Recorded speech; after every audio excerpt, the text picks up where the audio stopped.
हरे कृष्ण। हम लोग श्रीमद् भागवतम के 9वें स्कंद के चौथे अध्याय से चर्चा कर रहे हैं।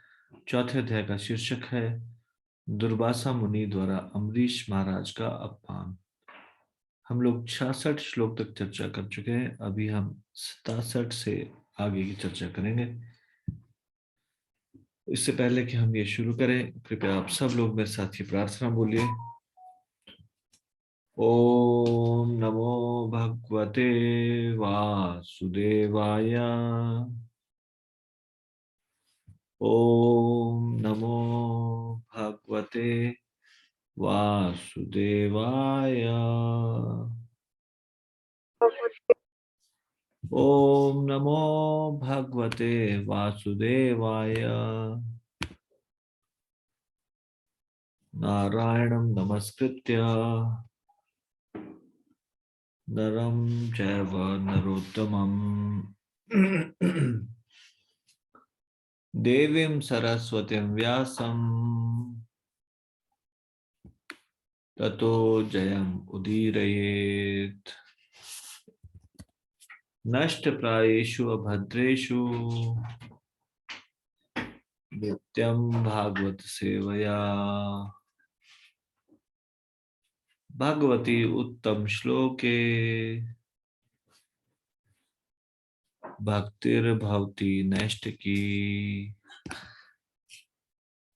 कृष्णाय वासुदेवाय देवकी नंदनाय च नंदगोप कुमाराय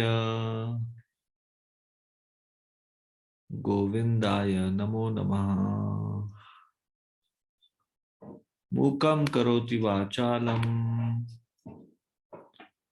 पंगुं लंघयते गिरिं यत्कृपातमहं वन्दे परमानन्दमाधवम्। श्री चैतन्य ईश्वरं श्री गुरु दीनतारिणम। धन्यवाद।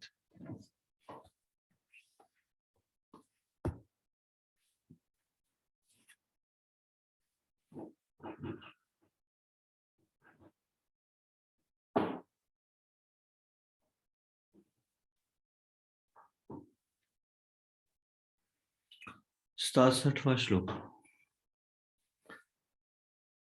मत सेवया प्रतीतम ते सालोक्यादि चतुष्टयम्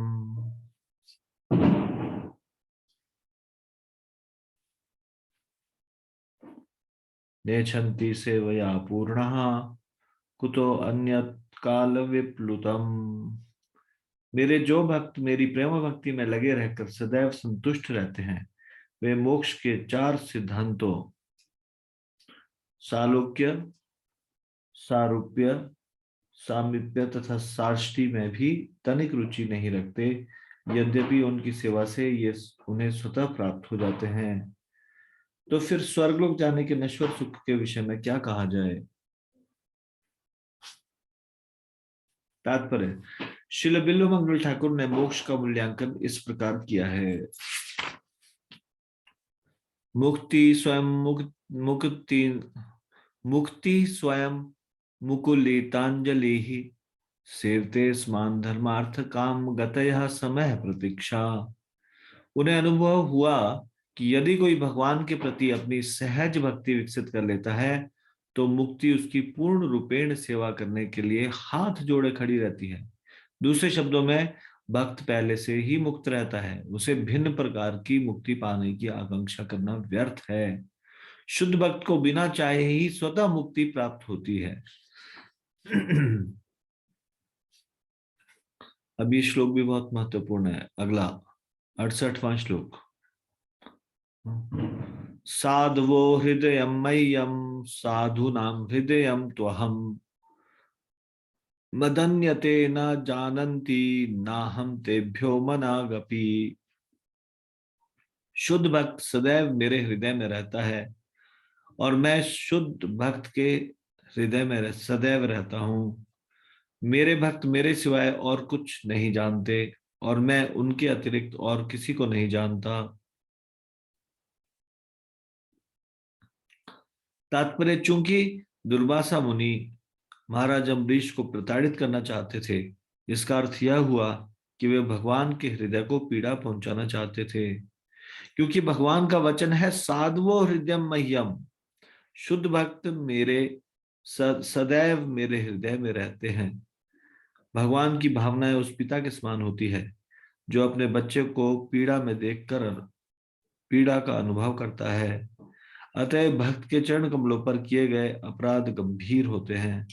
श्री चैतन्य महाप्रभु ने जोरदार शब्दों में संस्तुति की है कि किसी को भक्त के चरण कमलों पर अपराध नहीं करना चाहिए।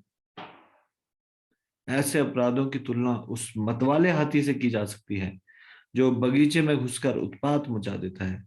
अतएव शुद्ध भक्त के चरण कमलों पर अपराध न हो, इसके लिए अत्यधिक सतर्क रहना चाहिए।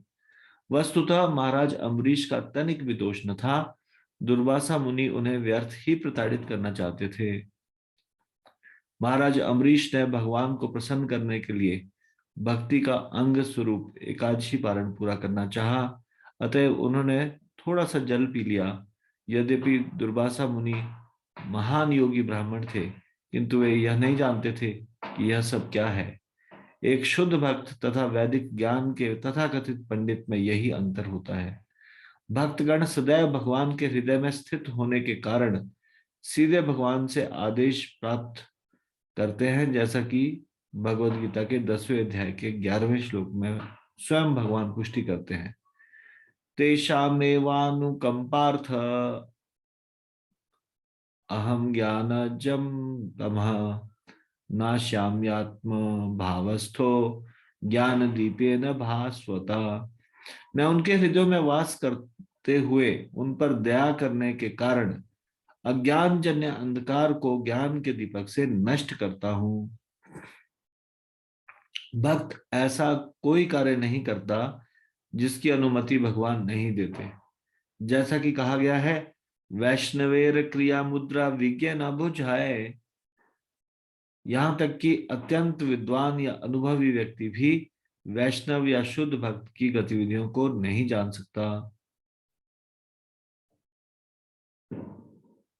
अतएव किसी को शुद्ध वैष्णव की आलोचना नहीं करनी चाहिए। वैष्णव अपने कार्य को सही ढंग से जानता है और वह जो कुछ करता है वह सही होता है, क्योंकि वह सदैव भगवान से मार्गदर्शन प्राप्त करता है।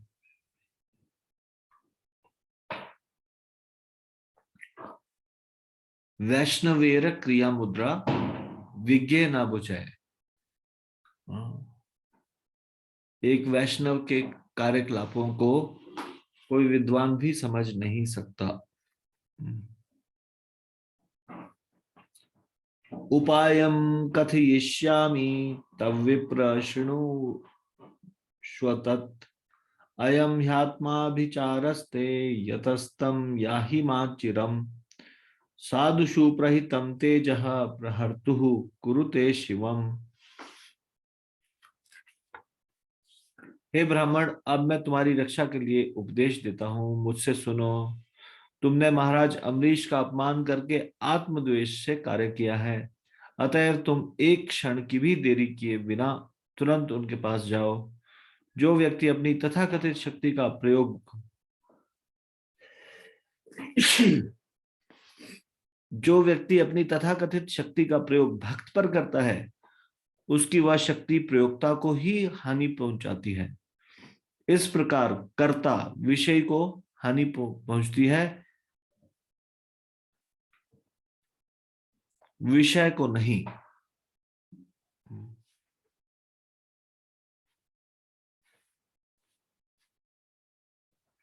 तात्पर्य, वैष्णव सदा से अभक्तों की ईर्ष्या का विषय बनता रहा है, चाहे वो अभक्त उसका पिता ही क्यों ना हो। उदाहरणार्थ, हिरण्यकशिपु अपने पुत्र प्रहलाद महाराज से ईर्ष्या करता था, लेकिन यह ईर्ष्या प्रहलाद के लिए नहीं अपितु हिरण्यकशिपु के लिए घातक सिद्ध हुई। हिरण्यकशिपु ने अपने पुत्र के विरुद्ध जितनी भी कार्रवाई की, उन्हें भगवान गंभीरता पूर्वक देखते रहे, और जब हिरण्यकशिपु प्रहलाद को मारने ही वाला था, तो भगवान साक्षात प्रकट हुए और हिरण्यकशिपु को मार डाला। वैष्णव के प्रति की गई सेवा धीरे धीरे संचित होती रहती है और भक्त के लिए वह संपत्ति बन जाती है। इसी प्रकार भक्त के विरुद्ध किए गए हानिप्रद कार्यकलाप धीरे धीरे कर्ता के पतन के कारण बनते हैं। दुर्वासा जैसा महान ब्राह्मण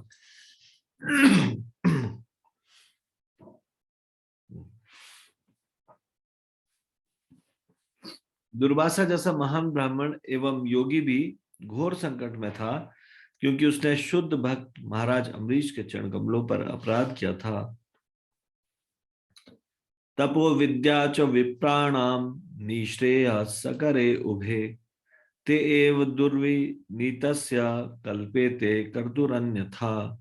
ब्राह्मण के लिए तपस्या तथा विद्या निश्चित ही कल्याणप्रद है, किंतु जब तपस्या तथा विद्या ऐसी व्यक्ति के पास होती है जो विनीत नहीं है, तो वे अत्यंत घातक होती है। तात्पर्य, कहा जाता है कि मणि अत्यंत मूल्यवान होता है, किंतु जब वह सर्प के फण में हो तो मूल्यवान होते हुए भी घातक होता है। इसी प्रकार जब भौतिकतावादी अभक्त विद्या तथा तपस्या में महान सफलता प्राप्त कर लेता है, तो वह सारे समाज के लिए घातक बन जाता है। उदाहरणार्थ, तथाकथित विद्वान वैज्ञानिकों ने परमाणु हथियारों का आविष्कार किया है, जो सारी मानवता के लिए घातक है। अतएव कहा जाता है, मणिना भूषित सर्प किम सोना भयंकर। मणिधारी सर्प मणिविहीन सर्प की तरह घातक होता है। दुर्वासा मुनि अत्यंत विद्वान ब्राह्मण थे, जिनके पास योग शक्ति थी, किंतु भद्र पुरुष न होने के कारण उन्हें अपनी शक्ति का प्रयोग करना नहीं आता था। अतः वे अत्यंत घातक थे। भगवान कभी भी ऐसे घातक व्यक्ति की ओर प्रवृत्त नहीं होते जो किसी निजी कार्य के लिए अपनी योग शक्ति का प्रयोग करता है। अतः प्रकृति के नियमानुसार शक्ति का दुरुपयोग अंततः न केवल समाज के लिए घातक बनता है, अपितु शक्ति का दुरुपयोग करने वाले व्यक्ति के लिए भी।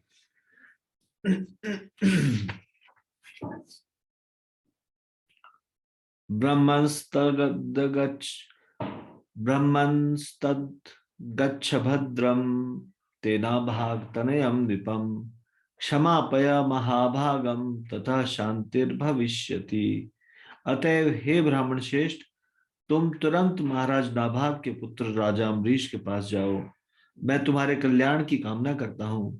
यदि तुम महाराज अम्बरीश को प्रसन्न कर सके तो तुम्हें शांति मिल जाएगी। तात्पर्य, इस प्रसंग में मध्व मुनि ने गरुड़ पुराण से निम्नलिखित उदाहरण दिया है।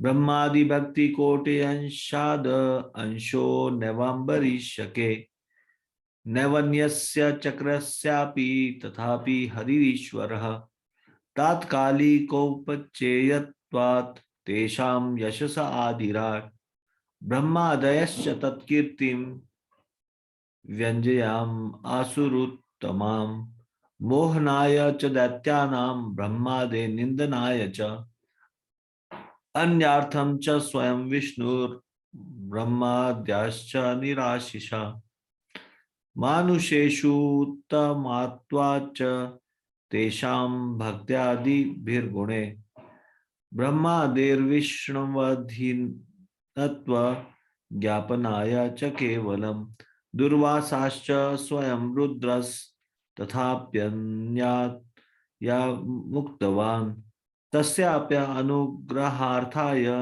दर्पनाशार्थमेव च।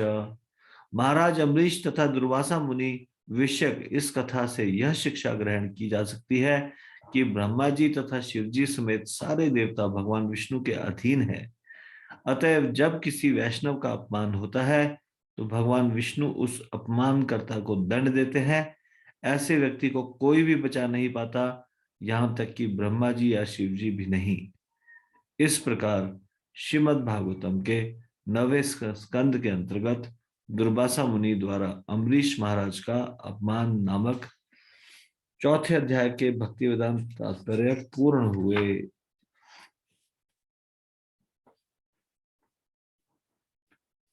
तो ये अध्याय थोड़ा लंबा था, ये इसका रिवीजन अभी हम शुरू करेंगे। कृपया आप इसका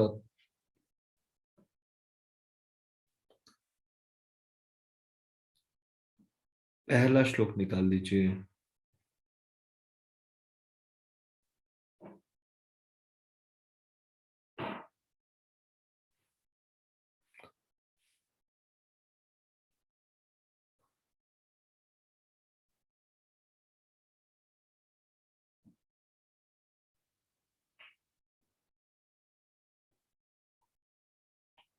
श्रीमद् भागवतम स्कंद 9 अध्याय 4।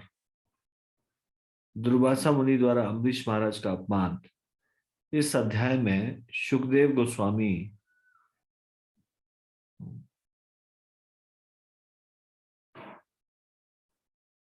नभग के वंश के बारे में बताएंगे। नभग वैवस्वत मनु का एक अन्य पुत्र है। तो अभी हम तक ये वैवस्वत मनु के पुत्रों के बारे में ही चर्चा करते आ रहे हैं। तो इस अध्याय में पूरा नभग के वंश के बारे में बताया जा रहा है।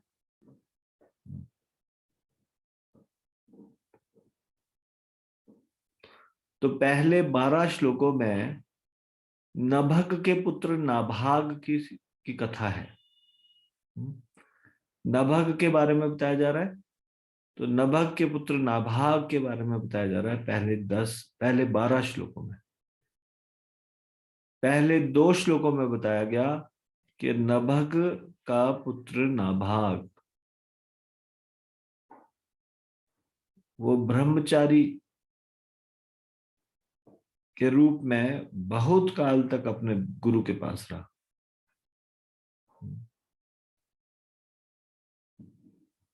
उसके भाइयों ने सोचा कि अब वो गृहस्थ नहीं बनना चाहता और वापस नहीं आएगा।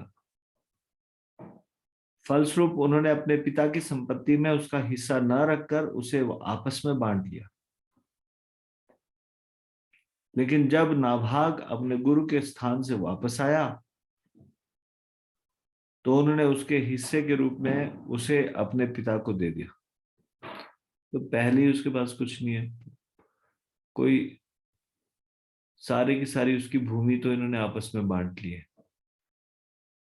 और अपने पिता को जब उसने हिस्सा मांगा कि मेरा हिस्सा कहाँ है, तो उन्होंने कहा तुम्हारा हिस्सा है ये पिताजी, इनको रख लीजिए।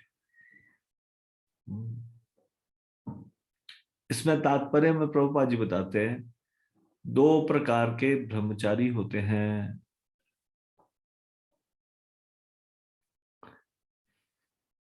एक प्रकार के ब्रह्मचारी तो होते हैं जो कि ब्रह्मचर्य पालन करने के बाद कुछ समय गुरु के आश्रम में रहने के बाद वापस घर आते हैं और विवाह कर लेते हैं, गृहस्थ बनते हैं। और दूसरे होते हैं बृहद व्रत ब्रह्मचारी।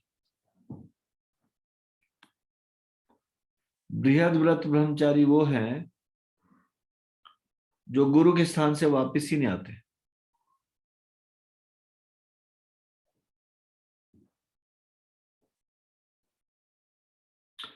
गुरु के पास ही रहते हैं और बाद में फिर संन्यास ले लेते हैं।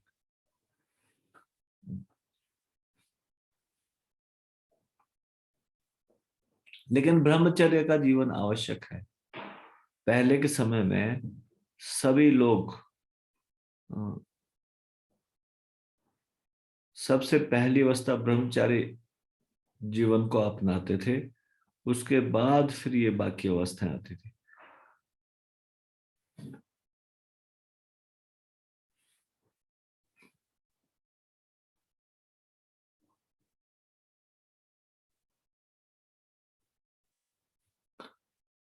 अब ये जो नाभाग है ये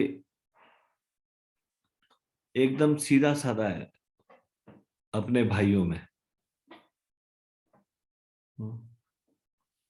अब वो दोबारा अपने भाइयों के पास नहीं जाएगा उनसे अपना भूमि का हिस्सा मांगने के लिए या अपना हिस्सा मांगने के लिए। इसलिए उनके पिताजी को उनके ऊपर दया आती है और वो उनको कुछ तरीका बताते हैं जीविकोपार्जन का। हम्म। तो तीसरा, चौथा और पांचवा, इन तीन श्लोकों में नभग का सलाह मशवरा है नाभाग को के लिए।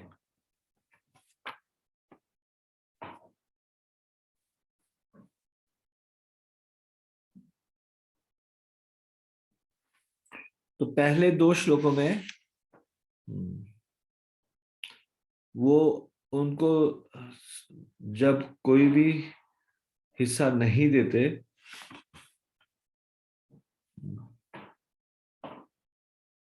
तो यहाँ पे नाभाग ने पूछा, मेरे भाइयों, आप लोगों ने पिता की संपत्ति में से मेरे हिस्से में मुझे क्या दिया है? उसके भाई बोले, हमने तुम्हारे हिस्से में पिताजी को रख छोड़ा है। तब नाभाग अपने पिता के पास गया और बोला, हे पिताजी, मेरे भाइयों ने मेरे हिस्से में आपको दिया है। इस पर पिता ने उत्तर दिया, मेरे बेटे, तुम इनके ठगने वाले शब्दों पर भरोसा मत करना, मैं तुम्हारी संपत्ति नहीं हूं। यानी कि वो सीधा साधा व्यक्ति है, नाभाग। तो फिर वो तीसरे से पांचवें श्लोक में क्या बताते हैं, नभग क्या सलाह देते हैं। नाभाग के पिता यानी कि नभग ने कहा, अंगीरा के वंशज जिस समय एक महान यज्ञ संपन्न करने जा रहे हैं, यद्यपि वे अत्यंत बुद्धिमान है, किंतु वे हर छठे दिन यज्ञ करते हुए मोहग्रस्त होंगे और अपने नैतिक कर्मों में त्रुटि करेंगे।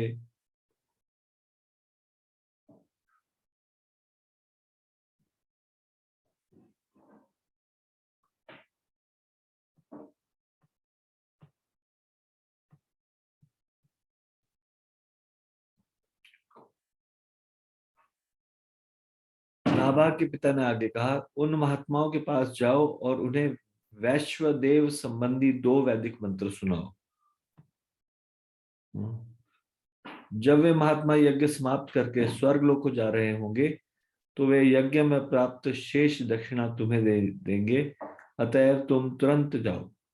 इस तरह नाभाग ने वैसा ही किया जैसा उसके पिता ने सलाह दी थी, और अंगिरा वंश के सारे मुनियों ने उसे अपना सारा धन दे दिया और फिर वे स्वर्गलोक को चले गए।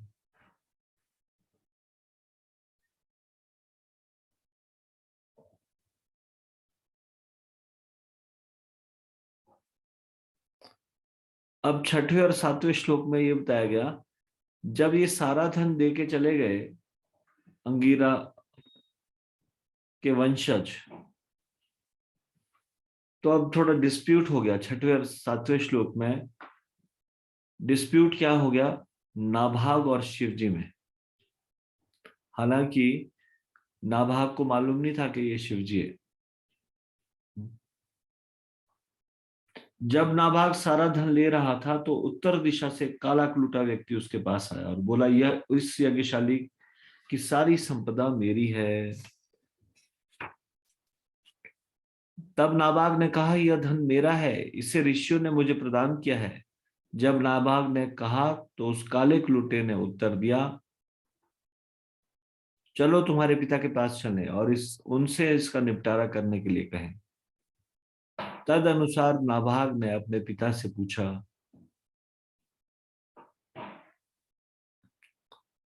अब आठवें और नवें श्लोक में नभग को जज बनाया गया। उनसे पूछा गया, क्या क्या सही है, किसका है ये? क्योंकि नाभाग तो अपने पिता के आदेशों का पालन करते हुए यहाँ पे आया और ऋषियों ने उसको धन दिया।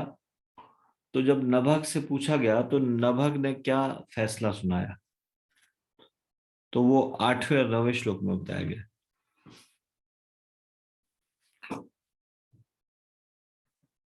नभग ने कहा,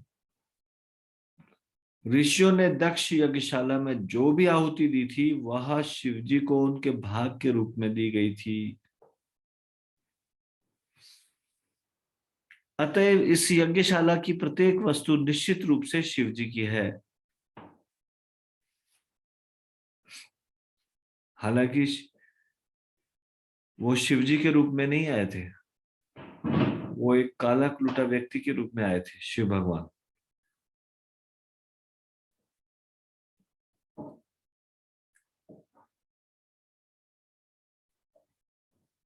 तो जब ऐसा कहा,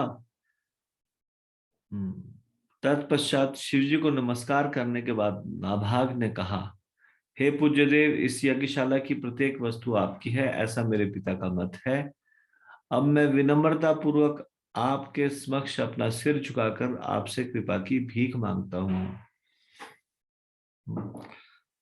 तो शिवजी पहले नहीं पहचाना था, लेकिन जब उनके पिता ने इंडिकेशन दी और कहा कि ये सारी चीजें शिवजी की संपत्ति है, तो फिर नाभाग ने ये बहुत विनम्रता का परिचय दिया और सिर झुका के उनसे कृपा मांगी। अब 10वें और 11वें श्लोक में शिव जी की कृपा बताई जा रही है नाभाग के ऊपर।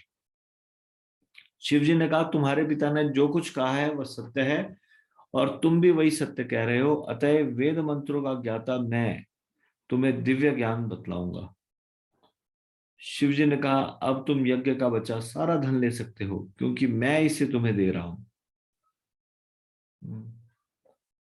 यह कहकर धार्मिक सिद्धांतों में अटल रहने वाले शिवजी उस स्थान से अदृश्य हो गए। देखिए, पहले उन्होंने उनको रोका कि ये धन तुम्हारा नहीं, और जब उन्होंने इस बात को स्वीकार कर लिया और मान लिया कि ये धन आपका ही है, तो फिर शिवजी को तो धन चाहिए नहीं।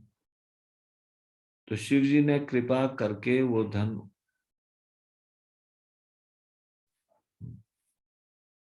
वापस नाभाग को दे दिया और उस स्थान से अदृश्य हो गए। अब 12वें श्लोक में फलश्रुति बताई है कि ये कथा जो नाभाग की ये कथा है,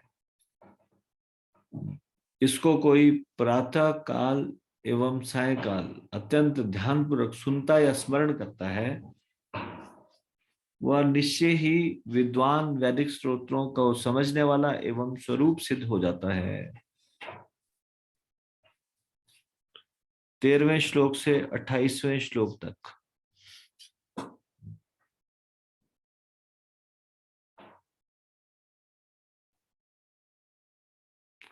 अम्बरीश महाराज के गुण और उनके कार्यकलाप बताए गए।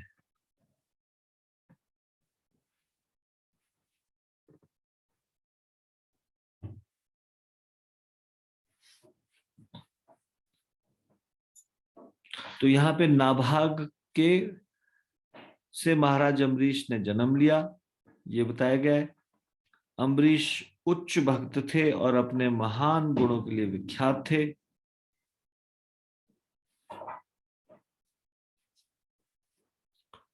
यद्यपि उन्हें एक अच्युत ब्राह्मण ने शाप दिया था, किंतु वह शाप उनका स्पर्श भी न कर पाया।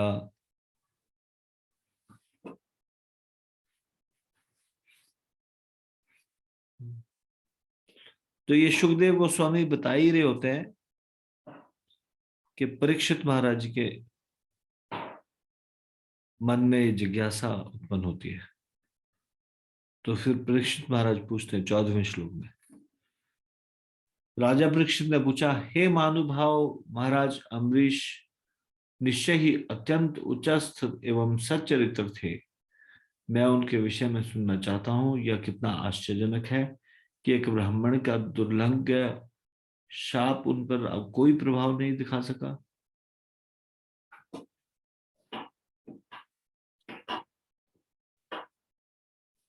अब सुखदेव गोस्वामी इस कथा को बताते हैं 15, 16, 17 श्लोक में अम्बरीश महाराज की ऐश्वर्य और उनका वैराग्य ये बताया गया।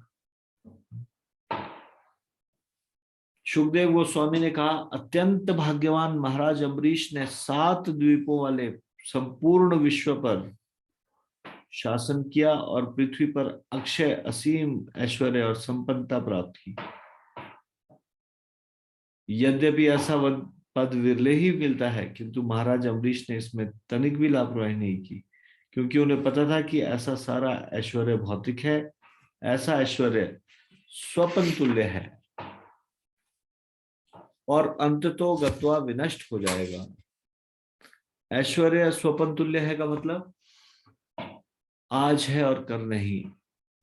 स्वप्न अभी अभी देख रहे हैं और कुछ समय के बाद नहीं रहता, वैसे ही ये भी ऐश्वर्य कैसा है, स्वप्न तुल्य। राजा जानता था कि कोई भी अभक्त ऐसा ऐश्वर्य प्राप्त करके प्रकृति के तमोगुण में अधिकाधिक डूबता जाता है।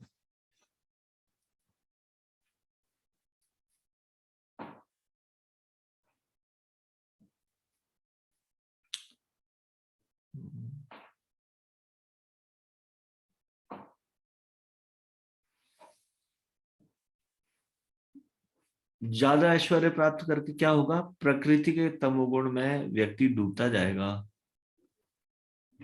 फिर 17वें श्लोक में बताया है, महाराज अम्बरीश भगवान वासुदेव के तथा भगवत भक्त संत पुरुषों के महान भक्त थे। इस भक्ति के कारण वे सारे विश्व को एक पत्थर के टुकड़े के समान नगण्य मानते थे।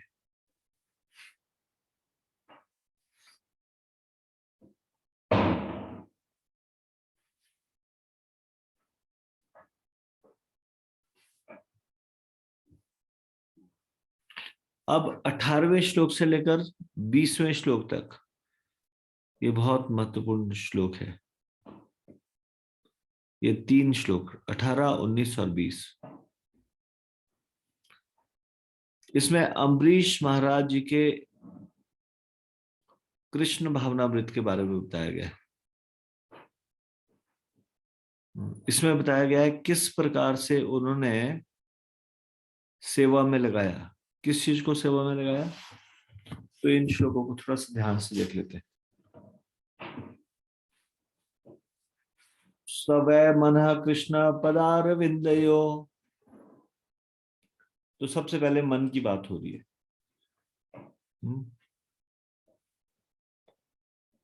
इस प्रकार से 11 सारी इंद्रियों के बारे में बताया जाएगा। सारे इंद्रियों को पहले मन से शुरुआत की जा रही है। सवै मन कृष्ण पदार विंदयोर,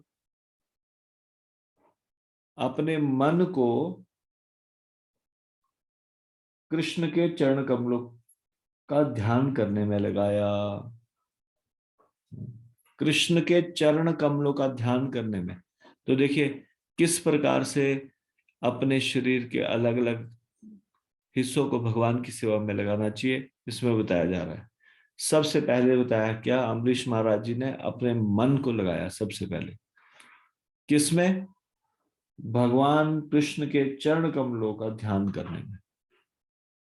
फिर उसके बाद दूसरी लाइन में बताया जा रहा है, वाचांसी वैकुंठ गुणानुवर्णने, अब दूसरी इंद्रिय के बारे में बताया जा रहा है। और दूसरा इसमें बताया जा रहा है कि अब मुख से निकलते हैं क्या, शब्द, शब्दों को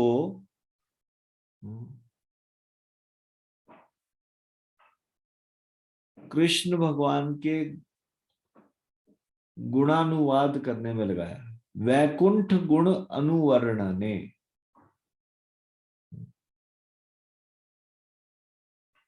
मतलब भगवान के गुणों का, भगवान का गुणगान करने, गुणानुवाद करने में अपने शब्दों को लगाया। तो ये 2 चीजें हो गई। तीसरा, करो हरेर मंदिर मार्जनादिशु,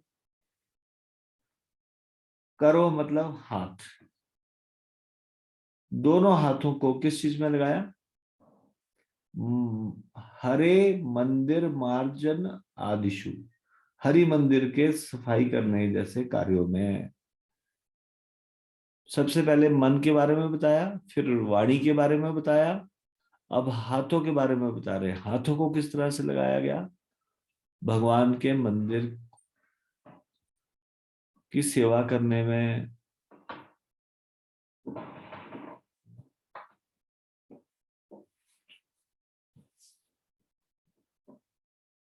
नेक्स्ट लाइन में बता रहे हैं,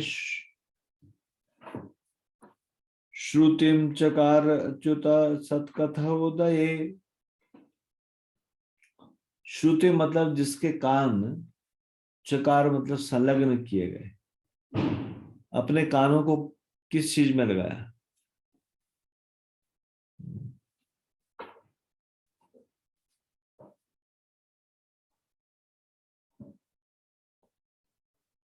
अच्युत मतलब ना कभी ना डिगने वाले कृष्ण के विषय में, सत कथा उदय दिव्य कथाओं के श्रवण करने में।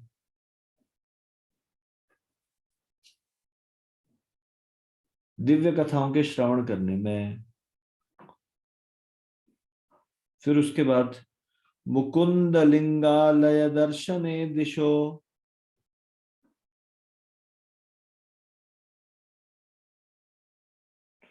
मुकुंद लिंग आलय दर्शने, मुकुंद के अर्चा विग्रह मंदिर और पवित्र धामों को दर्शन करने में अपनी आंखों को लगाया। दृश्यो मतलब दोनों आंखों को। तो एक एक करके अभी हम आंखों तक पहुंच गया। पहले मन के बारे में बताया गया, वाणी, हाथों को, कानों को, अब आंखों को भगवान को देखने में लगाया।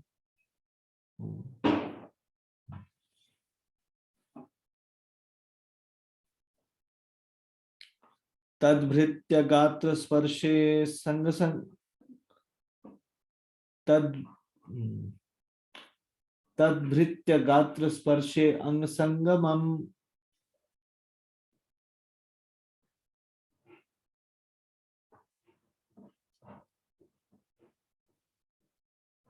तद्भृत्य गात्र स्पर्शे, यानी कि स्पर्श इंद्रियों को, सेंस ऑफ टच, स्पर्श इंद्रियों को किसमें लगाया? तत्भृत्य मतलब कृष्ण के सेवकों के अंग संगमम,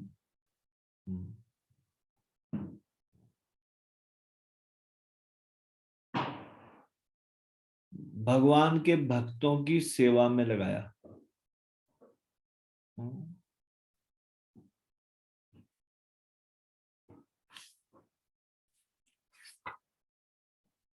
भगवत भक्तों के शरीरों का स्पर्श करने में। स्पर्श इंद्रियों को भगवत भक्तों के शरीरों का स्पर्श करने का मतलब क्या है? उनके शरीर को की सेवा करना, मतलब चरण दबाना इत्यादि। हम्म, या उनको उनको टच करना।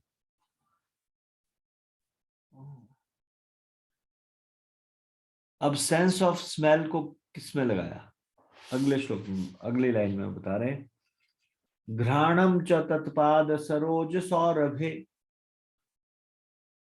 घ्राणम च तत्पाद, घ्राणम होता का मतलब होता है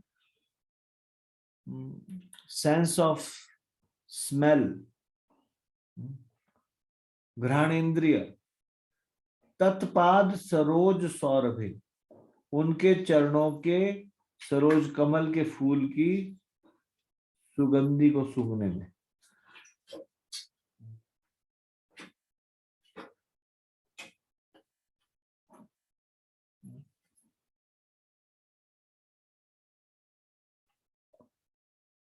इसको इस प्रकार से भी समझते हैं कि जो उनके सरोज सौरभे श्रीमत श्रीमत तुलसेया,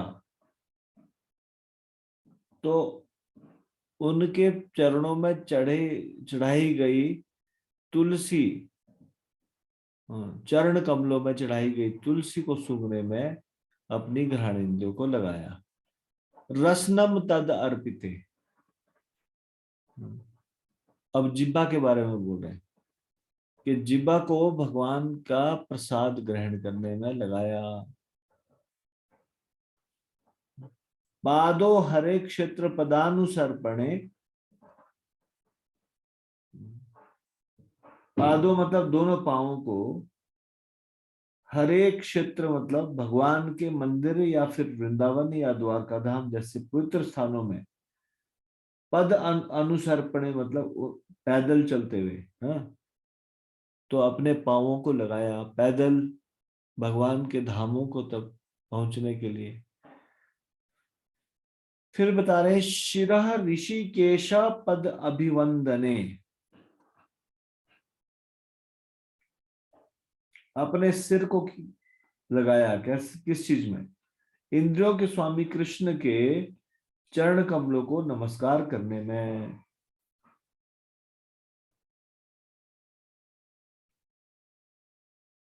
अपने सिर को लगाया किसमें? इंद्रियों के स्वामी कृष्ण के चरण कमलों को नमस्कार करने में।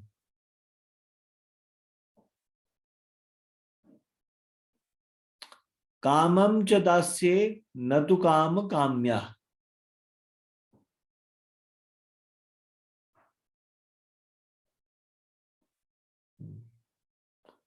कामम मतलब इच्छाओं को किस चीज में लगाया? भगवान की सेवा में अपना क्या इच्छाएं की? भगवान की सेवा करने की इच्छा की, इंद्रिय तृप्ति की इच्छा नहीं की।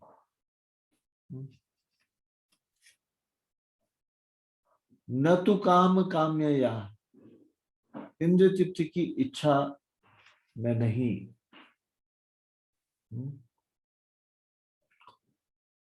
और फिर लास्ट में बताया गया यथो यथो उत्तम श्लोक जनाश्रया रति। ये क्यों किया गया सारा का सारा? ताकि उत्तम श्लोक जन आश्रया रति ही,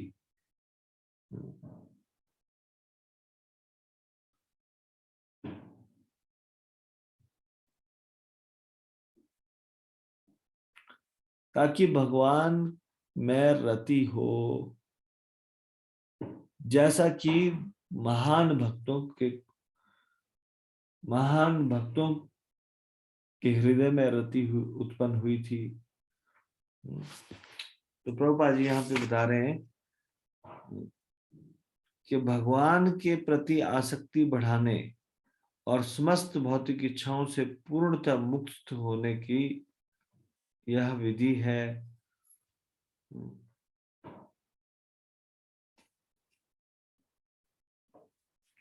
उन्होंने ये सब कुछ किया किस लिए? ताकि भगवान की आसक्ति बढ़े। तो यहाँ पे ये बताया गया है, ये 3 श्लोक जो है ये बड़े महत्वपूर्ण है। 18, 19 और 20। इसमें बताया जा रहा है अम्बरीश महाराज की कृष्ण कॉन्शियसनेस, उनकी कृष्ण भावनामृत, उनकी चेतना। इस प्रकार से अम्बरीश महाराज कार्य करते थे, हमेशा भक्ति के भाव में रहते थे।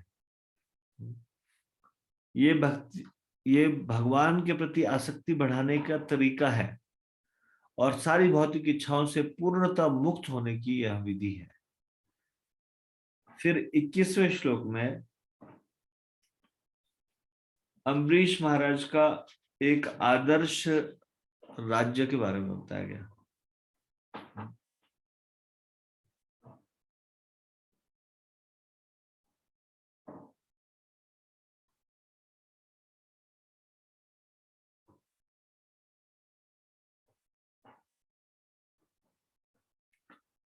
21वां श्लोक है, इसमें बताया गया कि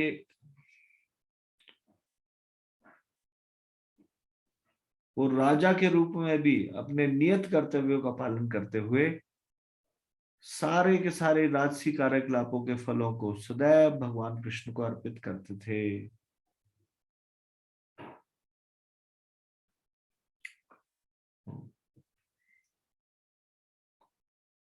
तो इसमें ये शब्द यूज हुआ है कर्म कलापम। तो जो भी उनके राजसी कार्यकलाप होते थे, रॉयल एक्टिविटीज, उसके सारे रिजल्ट को वो किसको अर्पित करते थे? भगवान कृष्ण को।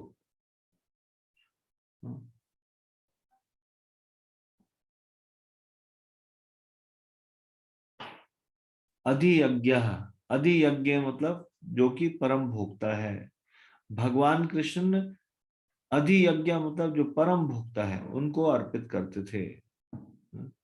और जो अधोक्षज है यानी कि बियॉन्ड सेंस परसेप्शन है, जिनको इंद्रियों के द्वारा नहीं पकड़ा जा सकता, ऐसे भगवान को। तो 2 चीजें बताई गई इसमें। पहली चीज तो जो भी राजसी कार्यकलाप होते थे उसको जो परम भोक्ता है उनको अर्पण करते थे। और दूसरा ये एक्टिविटी बताई गई है कैसे वो आदर्श राज्य चलाते थे। वो वैष्णव ब्राह्मणों से सलाह लेते थे। वैष्णव ब्राह्मण मतलब जो भगवत भक्त, तत्निष्ठ विप्र। तत्निष्ठ विप्र मतलब जो भगवान के निष्ठावान भक्त थे, ऐसे ब्राह्मणों से सलाह मशवरा लेते थे। कर्मकांडी ब्राह्मणों से नहीं लेते थे। किससे लेते थे सलाह मशवरा? तत्निष्ठ भक्त विप्र।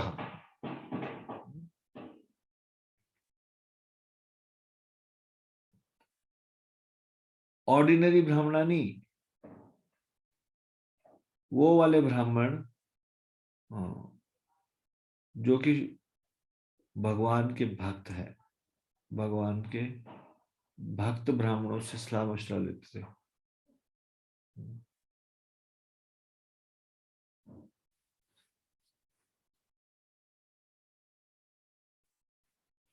तो अल्टीमेटली अल्टीमेट प्रोपराइटर सारे के सारे ग्रहों के कौन है? भगवान कृष्ण। इसलिए वो सारे कार्यों के भोक्ता है। Political, social, cultural, religious, economic, जितने भी प्रकार के राजनीतिक, सामाजिक, सांस्कृतिक, धार्मिक, आर्थिक कार्य के सब कार्यों के उपभोक्ता है। प्रभुपाद जी बता रहे हैं।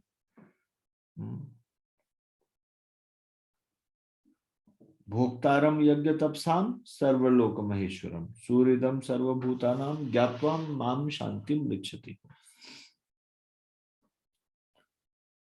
अब राजा जब कृष्णा कॉन्शियस होगा, हाँ, तो उन कृष्णा कॉन्शियस राजा के गाइडेंस में, और वो भी जो कि प्योर डिवोटीज के द्वारा गाइड किया जा रहा है। मतलब पहली बात तो राजा कृष्णा कॉन्शियस है। राजा खुद एक कृष्णा कॉन्शियस किंग है, यानी कि एक भक्त राजा है। और उसके सलाहकार कौन है? शुद्ध भक्त, प्योर डिवोटीज, ऐसे ब्राह्मण जो शुद्ध भक्त हैं। तो ऐसे में जो सिटीजन्स है, जो प्रजा है, वो भी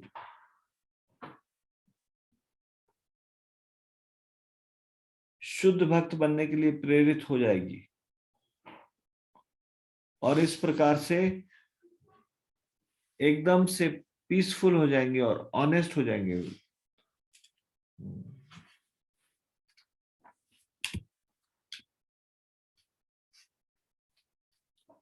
तो सारी प्रजा, उनको जनता अपने आप से भक्त बन जाएगी। उनके जीवन को सुधारने के लिए राज्य में कोई नए विधान बनाने की आवश्यकता नहीं पड़ेगी। वे स्वतः ही, जब उनको भक्त बनने का प्रशिक्षण दिया जाएगा, तो वे स्वतः ही शांत और निष्कपट बन जाएगी।